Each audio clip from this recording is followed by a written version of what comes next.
Have you ever noticed how life seems to come full circle? When we were young, love was everything, filled with dreams, adventure, and excitement of building a life from scratch.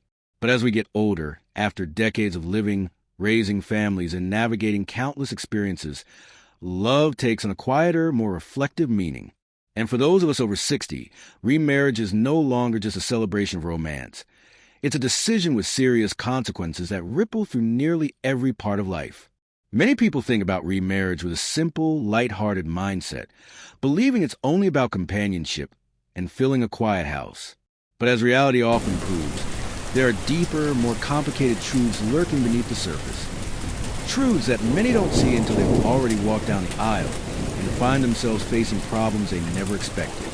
This is why, before you even think about remarrying, there's one area that deserves your full attention: your financial life. It's an uncomfortable subject for many, but the reality is simple. Once you cross into your 60s, your financial world doesn't revolve around building anymore. It's about protecting. After all, you've worked hard to earn and save for your retirement. You've gone through the hard years of raising a family, paying off a mortgage, and hopefully creating some stability for your later years. That stability becomes your freedom, your comfort, and your security. And unfortunately, remarriage has the potential to quietly shake all of that in ways you may not realize until it's too late.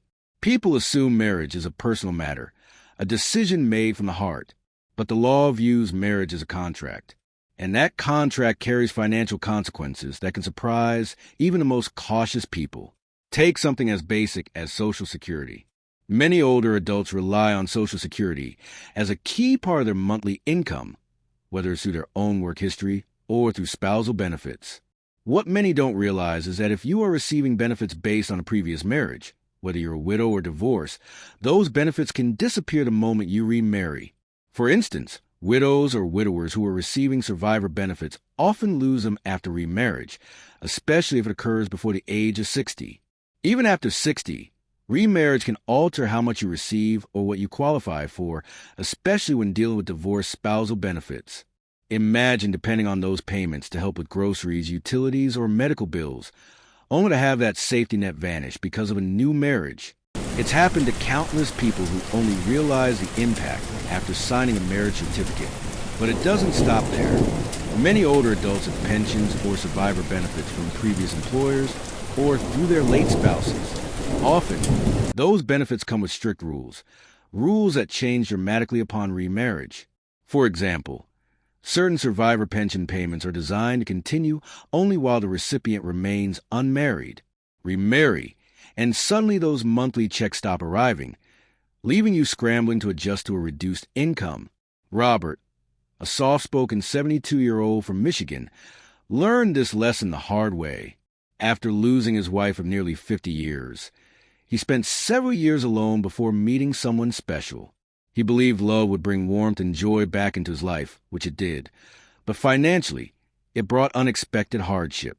3 months into his new marriage, his pension check stopped. Legal fine print he hadn't paid attention to meant that by remarrying, he unknowingly forfeited thousands of dollars in annual benefits. That strain started trickling into other areas of his life. Tension with his adult children, changes in lifestyle, and worries about outliving his savings. And this brings us to the next overlooked issue: blending financial habits. In our 60s and beyond, we tend to be set in our ways. You may be a careful saver, someone who clips coupons, shops wisely, and keeps a strict budget. But your new partner might be completely different.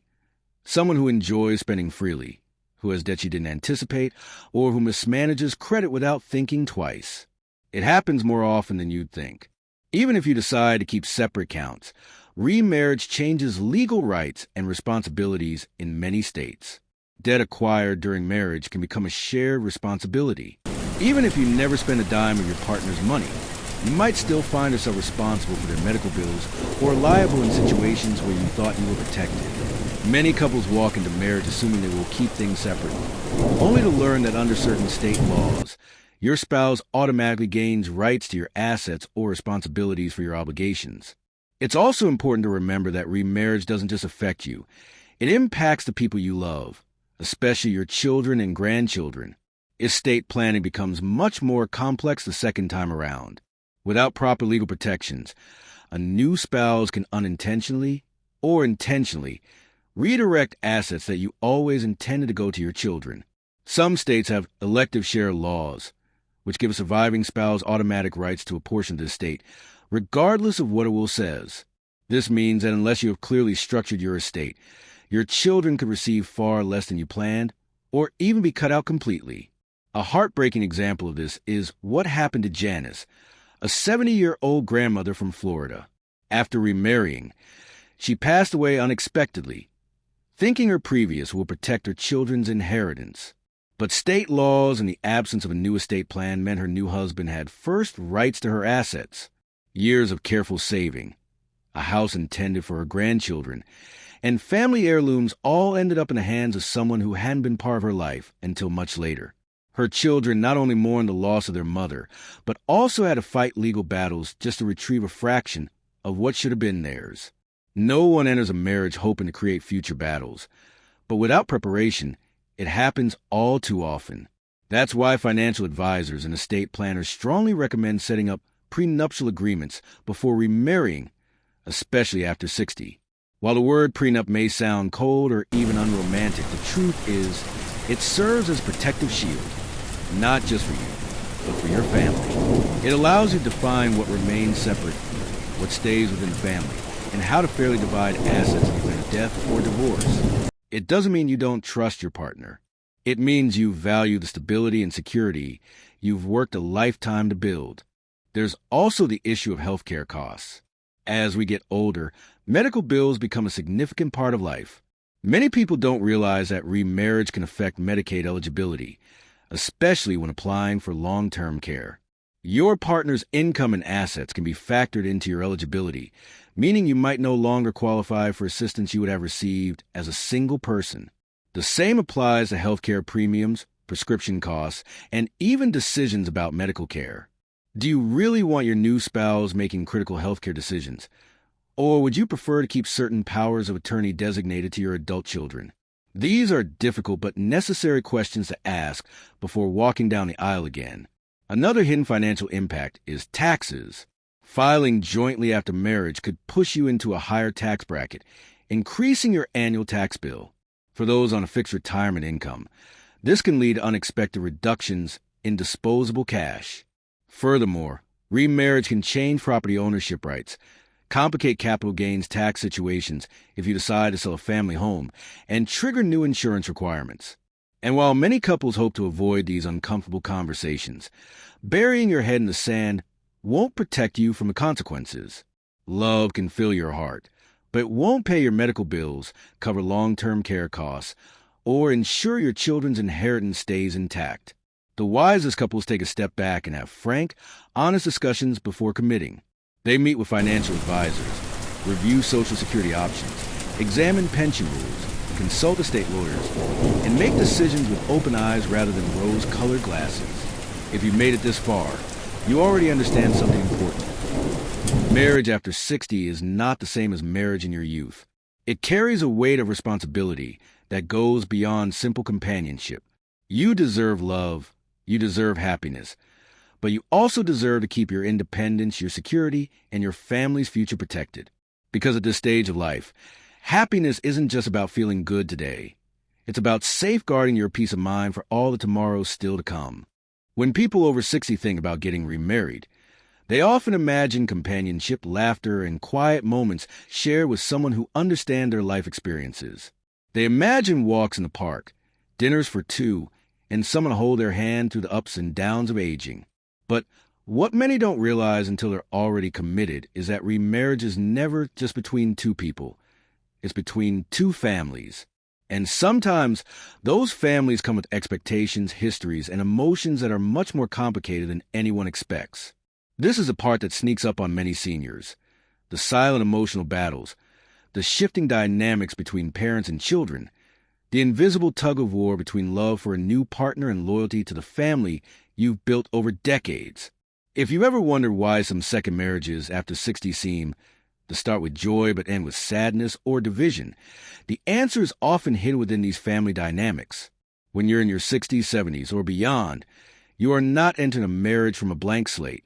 You carry with you a long history of memories, attachments, and established ways of living.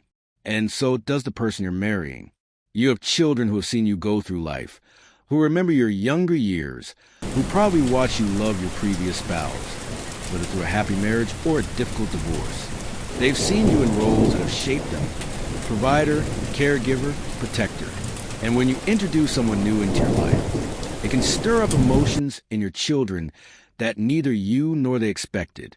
Adult children often struggle with mixed feelings when their parent considers remarriage. Some children react with happiness, hoping their parent finds companionship again, but others are filled with quiet worry or even resentment. They might feel like the new partner is replacing their other parent, even if that parent passed away years ago. There's a hidden loyalty children feel toward the memory of a lost parent, and seeing their mother or father move on can be emotionally jarring.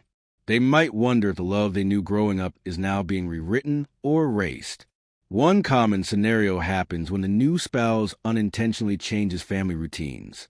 Holidays, birthdays, and special traditions are moments that carry a heavy emotional charge. Children, even grown ones, often feel protective of those traditions. When a new person enters the picture, the familiar rhythm of the family can be disrupted.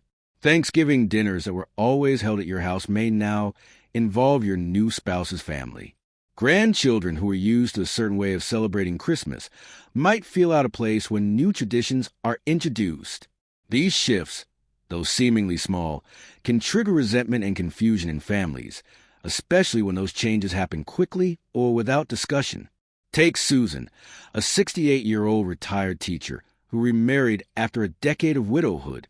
She thought her children would be happy for her, but instead, she faced questions that cut deep. Her daughter wondered if she'd still be welcome to spend Sunday dinners together. Her son questioned if his late father's pictures would be taken down. Her grandchildren asked if they'd have to call someone else grandpa. Susan quickly realized that the joy she felt in her new relationship was creating anxiety in the people she loved most. These weren't selfish complaints from her children. They were expressions of deep emotional bonds being tested by change. The same applies to grandchildren. Often, older adults are deeply involved in their grandchildren's lives, serving as second parents, babysitters, and anchors of stability. Introducing a new spouse, especially one who has their own grandchildren, can feel like a loss to the younger generation. Suddenly, the grandparent who used to give them undivided attention is sharing time and affection with someone else. This can lead to feelings of displacement, jealousy, or even anger, especially in younger grandchildren who don't understand the complexities of adult relationships. And then there's the other side, the new spouse's family. Remarriage brings together two entire family trees, each with their own customs, personalities, and expectations. You may find yourself becoming a step-parent to adult stepchildren, some of whom are your age or older. They may have their own protective feelings about their parent, their own suspicions about your intentions, and their own ideas about how things should work. Even when everyone tries to be polite, unspoken tensions can bubble beneath the surface, especially around inheritance discussions, caregiving decisions, and family traditions. These blended family challenges aren't always explosive, but they can create a slow, steady pressure on your marriage. Little disagreements turn into long-standing arguments. Holiday plans turn into battles. Family get-togethers feel awkward instead of joyful. And sometimes you or your spouse feel forced to choose sides between the person you love now and the family you've always had. This internal tug-of-war can wear down even the happiest couples if it's not handled with care. A major source of family conflict after remarriage is inheritance. Many older adults assume that their assets, homes, savings, family heirlooms, will automatically go to their children as originally intended. But remarriage can change that reality in an instant. State laws in many places automatically grant rights to a surviving spouse, regardless of what a previous will says. Children often fear they will lose not just their parent, but also their expected inheritance, especially if the new spouse has different financial needs or intentions. And unfortunately, cases of financial manipulation or misunderstanding are all too common. It's important to understand that these fears aren't always about greed. More often than not, They come from a desire to protect family memories, traditions, and stability. A child may be less worried about money and more worried that the family home will be sold, that their late parents' belongings will be discarded, or that family traditions will be lost forever. When you don't address these concerns openly, they fester and grow into bitterness that can poison your new marriage from the inside. Susan found herself in exactly this situation. After a few difficult months of strained family dinners and awkward phone calls, she decided to call a family meeting. She sat down with her children and told them the truth.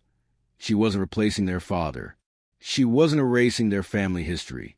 She was simply choosing to have companionship in her older years. She assured them that her estate would remain protected, that sentimental items would be passed down as promised, and that holiday traditions would stay intact. It wasn't an easy conversation, but it was necessary. And slowly, the walls began to come down. If you're thinking about remarriage, you can avoid much heartache by having these open, honest conversations before you walk down the aisle.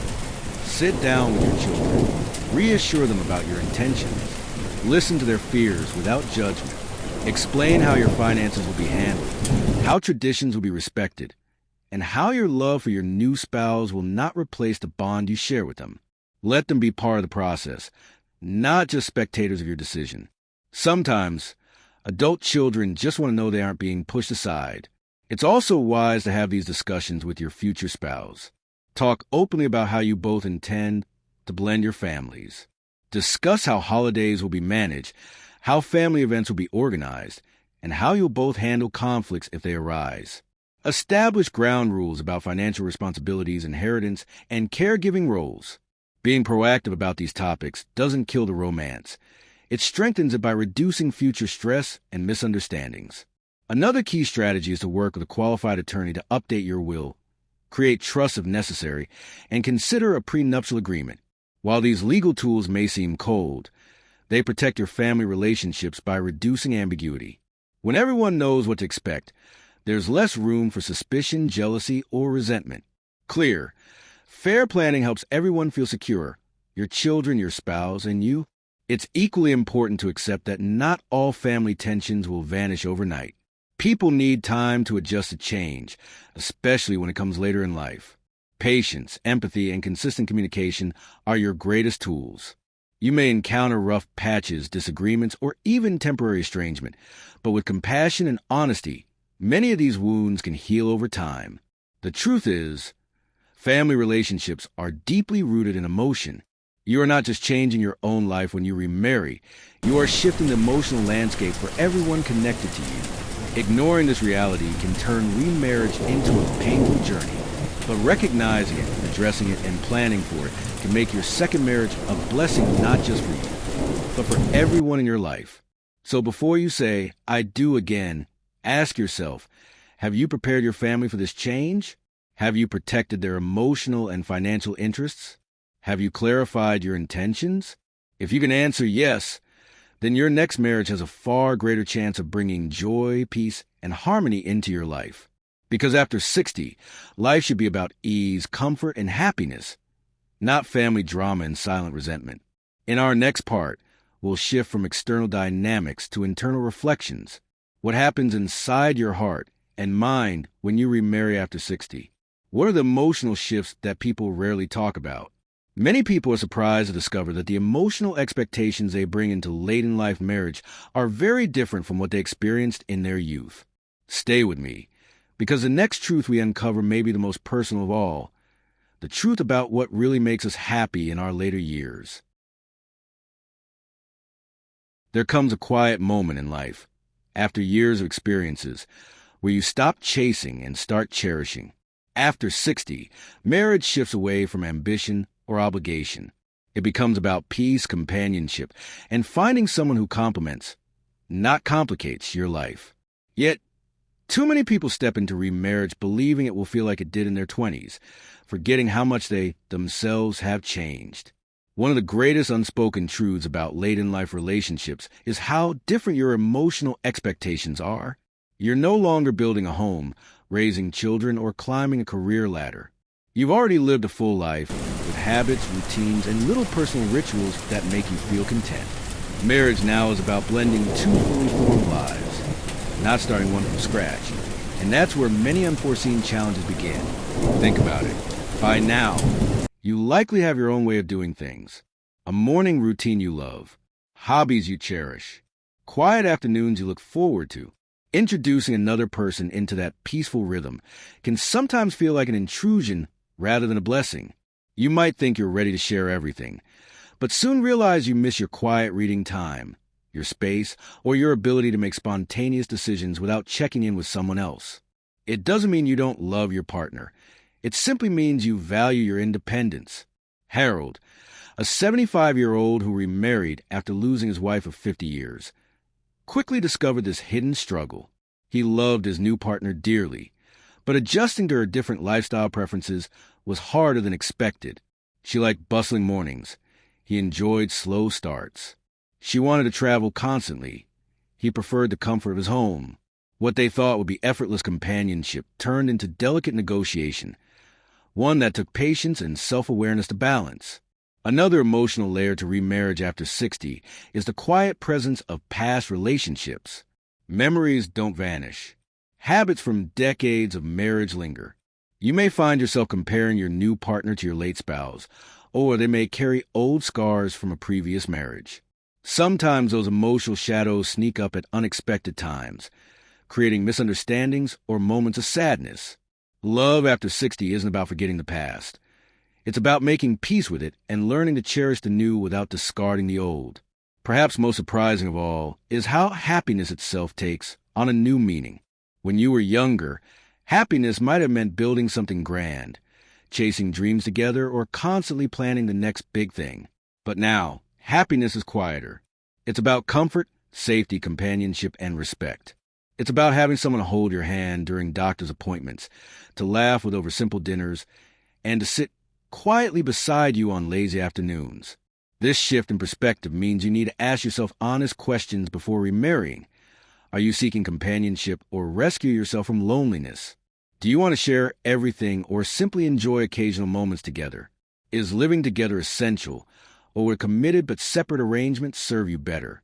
Frank, a 72-year-old retiree, thought remarriage would bring back the joy he once had. But after several months, he realized he valued his independence more than he expected. He chose to redefine the relationship, maintaining a loving connection but keeping separate homes. And in doing so, he found peace. Marriage doesn't have to look traditional, especially after 60. What matters most is your personal definition of happiness. Before you say, "I do," again, pause and reflect. Remarriage at this stage is about protecting the life you built, honoring your family, understanding your emotional needs, and ensuring your later years are filled with contentment rather than regret. Love after 60 can be beautiful, but it should always feel like a choice that enhances your life, not one that complicates it. If this story made you think deeply, leave a comment below about your thoughts on love, family, and happiness after 60. We'd love to hear your story. Remember, this part of life is about choosing what truly brings you peace. Take your time. Listen to your heart, and always choose the path that feels most authentic to you. We'll see you in the next video.